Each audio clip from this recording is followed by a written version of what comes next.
اعوذ باللہ من الشیطان الرجیم بسم اللہ الرحمن الرحیم سورۃ البقرہ آیت نمبر 1 الف لام میم۔ قرآن پاک کی 29 سورتوں کے شروع میں یہ حروف آتے ہیں، انہیں حروف مقطعات کہتے ہیں۔ ان کے بارے میں سب سے قوی قول یہ ہے کہ یہ اللہ تعالیٰ کے راز ہیں اور متشابہات میں سے ہیں۔ ان کی مراد اللہ تعالیٰ ہی بہتر جانتا ہے اور ہم ان کے حق ہونے پر ایمان رکھتے ہیں۔ یہاں یہ یاد رہے کہ اللہ تعالیٰ نے اپنے حبیب صلی اللہ علیہ وآلہ وسلم کو بھی ان کا علم عطا فرمایا ہے، اور اسی طرح کی بہت سی روایات خلفائے اربعہ اور دیگر صحابہ کرام رضی اللہ تعالی عنہم سے بھی ملتی ہیں۔ چنانچہ حضرت سیدنا ابو بکر صدیق رضی اللہ تعالی عنہ نے فرمایا، ہر کتاب کے راز ہوتے ہیں، اور قرآن مجید کے راز سورتوں کی ابتدا میں آنے والے حروف ہیں۔ یہ حروف اللہ تعالیٰ اور اس کے رسول صلی اللہ علیہ وآلہ وسلم کے درمیان راز و نیاز ہیں، اور یہ ایسے اسرار و رموز ہیں جنہیں دوسروں کو سمجھانا مقصود نہیں۔ بسم اللہ الرحمن الرحیم، سورۃ البقرہ آیت نمبر 2۔ ذَلِكَ الْكِتَابُ لَا رَيْبَ فِيهِ هُدًى لِّلْمُتَّقِينَ۔ ترجمہ: ایسی بلند مرتبہ کتاب جس میں کسی شک کی کوئی گنجائش نہیں، اس میں ڈرنے والوں کے لیے ہدایت ہے۔ آئیے اس آیت کی تفسیر کی طرف چلتے ہیں۔ لا ریب، کوئی شک نہیں۔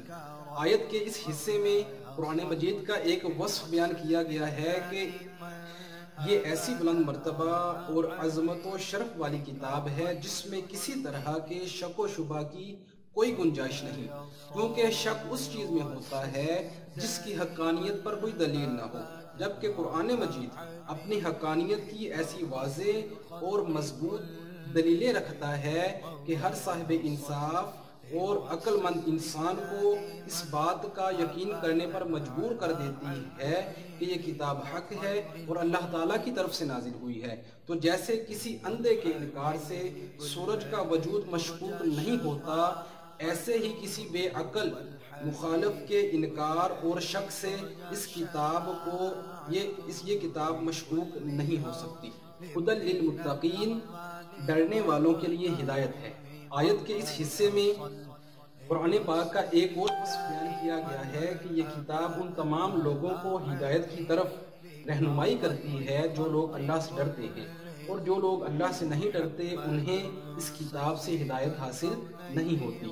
یاد رہے کہ قرآن پاک کی ہدایت اور رہنمائی اگرچہ مومن اور کافر ہر شخص کے لیے عام ہے، لیکن چونکہ قرآن پاک سے حقیقی نفع صرف وہی حاصل کر سکتا ہے جو متقی ہے، اسی لیے یہاں فرمایا ہدی للمتقین، یعنی ڈرنے والوں کے لیے ہدایت ہے۔ یہاں متقی کسے کہتے ہیں یہ جاننا بہت ضروری ہے۔ شریعت کی اصطلاح میں تقویٰ کا معنی یہ ہے کہ نفس کو ہر اس کام سے بچانا جس کے کرنے یا نہ کرنے سے کوئی شخص عذاب کا مستحق ہو۔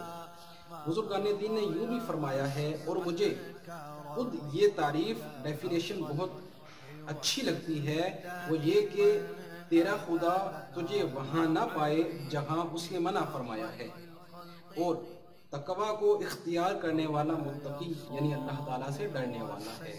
احادیث کے اندر تقویٰ اختیار کرنے، متقی بننے اور تقویٰ کے بہت سے فضائل بیان کیے گئے ہیں، جن میں سے چند سماعت فرمائیے۔ حضرت ابو سعید رضی اللہ تعالی عنہ سے روایت ہے کہ نبی کریم صلی اللہ علیہ وآلہ وسلم نے ارشاد فرمایا، تمہارا رب ایک ہے، تمہارا باپ ایک ہے۔